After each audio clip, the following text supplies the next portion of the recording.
അച്ചോട്ടോ സോളാറിനെ കുറിച്ച് കേസ് അറിയാമോ? ലൈറ്റൊക്കെ കിടക്കുന്നു. പ്രശ്നമില്ല, സോളാറുണ്ട്. പ്രശാന്ത് പറഞ്ഞോണ്ട് കണച്ചേക്കാം. ടെൻഷനിലായിരിക്കണ്ട. സോളാറിൽ ആവശ്യത്തിന് പ്രശ്നം വരുന്നുണ്ട്, നയമൊക്കെ മാറുകയാണ്. ഞാൻ പത്രത്തിലൊക്കെ ഇടയ്ക്ക് കണ്ടു, വായിച്ചു. ചേട്ടാ, ഇക്കൊല്ലത്തെ ബജറ്റ് വായിച്ചാലേ നമുക്കൊന്നും കേരളം മുഴുവൻ സർക്കാർ ഇപ്പോൾ സോളാർ ആക്കാൻ പോകണമെന്ന്. കാരണം പുനരുപയോഗ വൈദ്യുതി ഊർജ്ജ മേഖലയ്ക്ക് 1156 കോടി, അനർട്ടിന് 67 കോടി, അങ്ങനെ ഒരുപാടുണ്ട് പട്ടികയിൽ. പക്ഷെ ഇതൊന്നും കൊണ്ട് പുറപ്പുറത്ത് സോളാർ വെച്ച ചേട്ടനെ പോലുള്ള ആശ്വസിക്കേണ്ട. ചില മാറ്റങ്ങളൊക്കെ സംഭവിക്കാൻ പോകുന്നു. KSEBക്ക് വേണ്ടി റെഗുലേറ്ററി കമ്മീഷൻ ഒരു കരട് ഉണ്ടാക്കുകയാണ്. അത് സോളാർ വെച്ചവരെയൊക്കെ മാക്സിമം ചൂഷണം ചെയ്യാനാണ്. ഒക്ടോബർ 1 മുതൽ ഇതിന്റെ കടുംപെട്ട് തുടങ്ങിയാണ്. ഇങ്ങനെ സോളാർ പാനൽ സ്ഥാപിച്ച് വൈദ്യുതി ഉൽപ്പാദിപ്പിക്കുന്നവര് എന്താണ് ശരിക്കും ചെയ്യുന്നത്?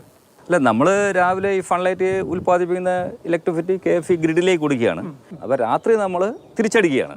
തിരിച്ചെടുക്കുമ്പോൾ നമുക്ക് രാവിലെ കൊടുക്കുന്ന അതേ റേറ്റ് തന്നെയാണ് നമുക്ക് ഇപ്പോൾ കിട്ടിക്കൊണ്ടിരിക്കുന്നത്. അതായത് 3 രൂപ യൂണിറ്റ്. ഈ സംവിധാനത്തെ പറയുന്ന പേരാണ് നെറ്റ് മീറ്ററിംഗ്. ഇനി പുതിയതായി സോളാർ പദ്ധതിയുടെ ഭാഗമാകുന്നവരുടെ ശ്രദ്ധയ്ക്കാണ് കളി മാറുകയാണ്. 1000 കിലോ വാട്ട് വരെയുള്ള സോളാർ പദ്ധതികൾക്കാണ് നെറ്റ് മീറ്ററിംഗ് ഉണ്ടായിരുന്നത്. അത് 3 കിലോ വാട്ടായി ചുരുക്കുകയാണ്. അതാണ് പുതിയ നയമാറ്റം. ഇനിയിപ്പോൾ നിങ്ങൾ പുതിയതായി സോളാർ പ്ലാന്റ് സ്ഥാപിക്കാൻ ഒരുങ്ങുകയാണ്. 3 മുതൽ 5 കിലോ വാട്ട് വരെയുള്ള പ്ലാന്റാണ് സ്ഥാപിക്കുന്നതെങ്കിൽ അതിന് നെറ്റ് മീറ്ററിംഗ് വേണമെങ്കിൽ ഒരു മാർഗമേ ഉള്ളൂ. 30% സ്റ്റോറേജ് കപ്പാസിറ്റി ഉള്ള ബാറ്ററി വാങ്ങി വയ്ക്കണം. ഇനി ബാറ്ററി സ്ഥാപിച്ചില്ലെങ്കിലോ എന്ന് ചോദിക്കുന്നവർക്കുള്ള ഉത്തരമാണ് നെറ്റ് മീറ്ററിംഗ് നെറ്റ് ബില്ലിംഗ് ആയി മാറും. അതായത് പകൽ സമയം സോളാർ പ്ലാന്റിലൂടെ ഉൽപ്പാദിപ്പിച്ച് KSEBക്ക് ഗ്രിഡിലൂടെ കൊടുക്കുന്ന വൈദ്യുതി രാത്രി പീക്ക് ടൈം സമയത്ത് തിരിച്ചെടുക്കുമ്പോൾ 8 രൂപയും 9 രൂപയ്ക്കുള്ള ഗാർഹിക നിരക്ക് നൽകേണ്ടി വരും. അല്ല പ്രശാന്ത്, വേറെ കാര്യം എനിക്കൊരു ഡൗട്ട് വന്നതേ, ഈ മാറ്റം എന്ന് പറഞ്ഞാൽ ഇനി പുതിയതായിട്ട് വരാൻ പോകുന്നവർക്ക് നമ്മൾ ആൾറെഡി വെച്ചിട്ട് 1.5 വർഷം ആയി കഴിഞ്ഞു, നമുക്ക് ബാധമാണോ? ചേട്ടാ, അങ്ങനെ ആശ്വസിക്കണ്ട. കാരണം വർഷം മുഴുവൻ നിങ്ങൾ ഉൽപ്പാദിപ്പിക്കുന്ന വൈദ്യുതിയിൽ മിച്ചമുള്ളത് എനർജി ബാങ്കിലേക്ക് കൊടുക്കും. അതിനുശേഷം നിങ്ങൾക്ക് ആവശ്യമുള്ളപ്പോൾ മഴക്കാലത്തൊക്കെ തിരിച്ചുപയോഗിക്കുകയാണല്ലോ ചെയ്യുന്നത്. അല്ല, ഇപ്പം നമ്മൾ ആക്ച്വലി ചെയ്തുകൊണ്ടിരിക്കുന്നത് എങ്ങനെയാണ്? അപ്പോൾ ഈ പുതിയ നയം വരുമ്പോൾ ഇപ്പോൾ വർഷം മുഴുവൻ എന്നുള്ളത് മാറ്റി എല്ലാ മാസവും ഈ മിച്ചമുള്ള വൈദ്യുതി തീർപ്പാക്കണം. എന്നിട്ട് ബോർഡ് നൽകുന്ന നക്കാപ്പിച്ച തുകയുണ്ടല്ലോ, അതങ്ങ് വാങ്ങിക്കണം. അതാണ് പുതിയ നയം. അല്ല, അത് പ്രശാന്ത് പറഞ്ഞ ശരിയാ, അതിപ്പോൾ ഒരു തിരിച്ചടി തന്നെയാണ്.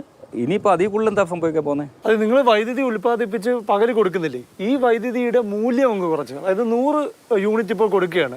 അത് രാത്രി തിരിച്ചെടുക്കുന്നത് പീക്ക് ടൈമിൽ വൈകിട്ട് 6 മണിക്കും രാത്രി 10 മണിക്കും ഇടയ്ക്കാണെങ്കിൽ അതിന് മൂല്യം 67% ഉണ്ടാവുള്ളൂ. ഇനിയിപ്പോൾ രാത്രി 10 മണിക്ക് ശേഷം രാവിലെ 6 മണി വരെ എടുക്കുന്നതിനാണെങ്കിൽ അതിന് 85% മൂല്യമുള്ളൂ. അതായത് ഈ കൊടുക്കുന്ന യൂണിറ്റിൻ്റെ അതേ മൂല്യം നിങ്ങൾക്ക് കിട്ടുന്നില്ല. ചേട്ടോ, ഈ പ്രോത്സാഹിപ്പിക്കേണ്ടവർ തന്നെ ഇങ്ങനെ നിരുത്സാഹപ്പെടുത്തുമ്പോൾ നിങ്ങൾ ഉപഭോക്താക്കൾ സോളാർ വച്ചിരിക്കുന്നവർ എന്ത് ചെയ്യും? ഇനിയിപ്പോൾ നമ്മൾ നിരുത്സാഹപ്പെടുത്താനാ താല്പര്യം എന്നുണ്ടെങ്കിൽ നമ്മൾ ബാറ്ററി വെച്ച് ബാറ്ററിയിലേക്ക് സ്റ്റോർ ചെയ്ത് ഞാൻ എൻ്റെ ആവശ്യം ഞാൻ ഉപയോഗിക്കും, ഗ്രിഡിലേക്ക് കൊടുക്കും, ഞാൻ നിർത്തും. അങ്ങനെ ചെയ്യാൻ പറ്റത്തുള്ളൂ നമുക്ക്. കാര്യം നേട്ടമല്ലേ നമ്മൾ ചെയ്യുന്നതിൻ്റെ കാര്യമുണ്ട്.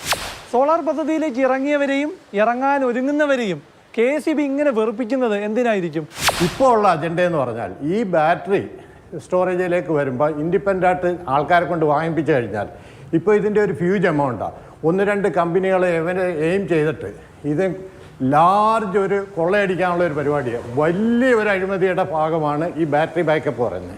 പുതിയതായി സോളാർ പദ്ധതി സ്ഥാപിക്കാൻ ഒരുങ്ങുന്നവർക്കായി KSEBയുടെ വക ഒരു ശിക്ഷ കൂടി വരുന്നുണ്ട്. നമ്മൾ വൈദ്യുതി ഉൽപ്പാദിപ്പിച്ച് ഗ്രിഡിലേക്ക് നൽകുന്നതിന് ഒരു നിരക്ക് വരികയാണ്. യൂണിറ്റിന് 1 രൂപ വീതം ഗ്രിഡ് സപ്പോർട്ട് ചാർജ് ചുമത്താൻ പോവുകയാണ്. സംസ്ഥാനത്ത് ആകെയുള്ളത് 1,40,00,000 ഗാർഹിക ഉപഭോക്താക്കൾ. അതിൽ 1% മാത്രമാണ് സോളാർ പദ്ധതിയിലൂടെ വൈദ്യുതി ഉൽപ്പാദിപ്പിക്കുന്നത്. എല്ലാവരും കൂടി അങ്ങ് സോളാർ പദ്ധതിയിലേക്ക് മാറിയാൽ പിന്നെ ഈ സ്ഥാപനം പൂട്ടിപ്പോകും. പിന്നെ ലക്ഷങ്ങൾ എങ്ങനെ ശമ്പളം വാങ്ങും? ക്യാമറമാൻ സജികുമാറിനൊപ്പം പ്രശാന്ത് കൃഷ്ണ, മാതൃഭൂമി ന്യൂസ്, തിരുവനന്തപുരം.